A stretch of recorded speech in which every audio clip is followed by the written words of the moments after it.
With us now is Professor Selçuk Colakoglu, joining us from Ankara, who's the director of the Turkish Center of Asia-Pacific Studies. Also with us is George Tzogopolous, associate with the Begin Center for Strategic Studies. Gentlemen, thank you both so much for being with me. I want to start with you, George, and ask in your mind, who is to blame for the major escalation of tensions that we're seeing right now?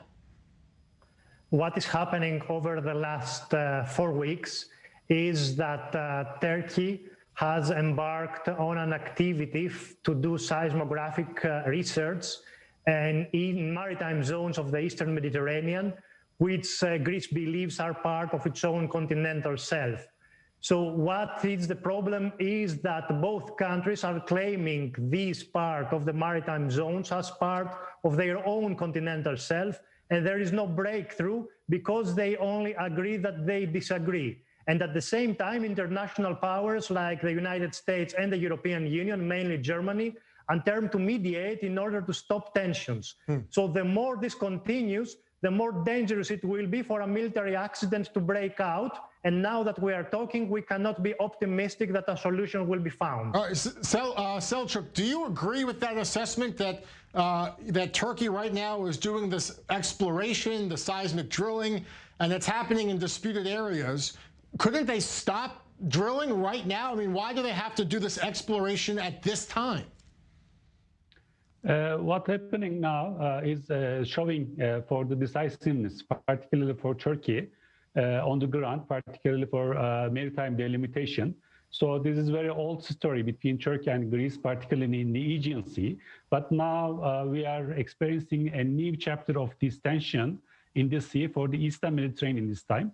Of course, there are some seismic research and others, but this is just a show-up for how Turkey is decisive to defend its position for the maritime demarcation issue. Professor, could it be that Erdogan wants a confrontation, or at least this big display, the show of military force? This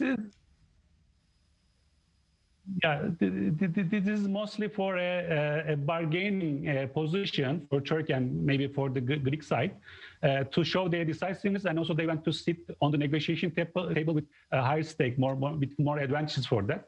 It is very unlikely that the Turkey and Greece will go a war. This is not acceptable between the two NATO allies. But the question is here, if there is very high tension between navies and air forces, there may be, of course, some unexpected accidents. So this is the big concern right now. George, in your mind, do you think there will be a negotiation? Is this kind of like a high-stakes game with warships and F-16 jets? Will they come to the table, or do you think there could be a dangerous and even deadly incident? I hope there will be no deadly incident, but the problem is that the more military units from the two countries are located in the same place, the Mediterranean Sea, the more likely this is to happen. I believe that in the end, negotiations is the only solution in order for the problem to be solved. But on the other hand, if we compare the position of the two countries, we see that they disagree on what should be included on the agenda of a dialogue. So Greece says that it's only the issue of the continental shelf that needs to be settled, while Turkey wants a more holistic agenda. And that's why international powers attempt to mediate, and mainly it is the European Union which hopes that the issue will be solved via diplomacy. For now, it seems very dangerous because the next EU summit will take place in the 24th of September, so it's 3 weeks later.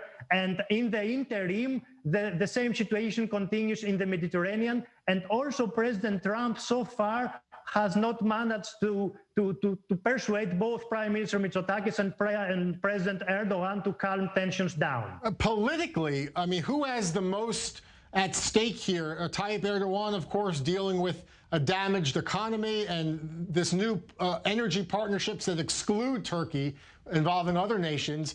But the situation in Greece, politically and economically, also fragile, correct?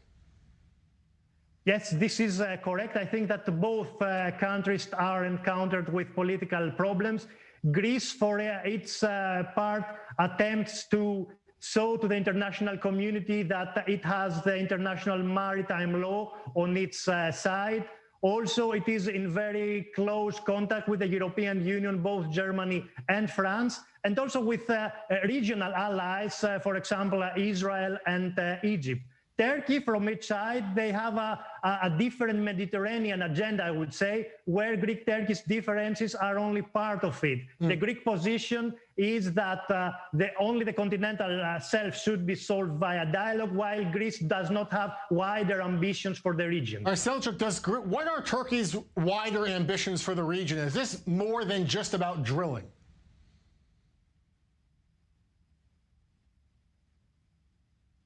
Selçuk, if you could hear me, is this more than just about drilling? Is this about a bigger ambition? We're having some technical difficulties. We'll leave the conversation here. Selçuk and George Tzogopolous, thank you both so much for being with us in this conversation.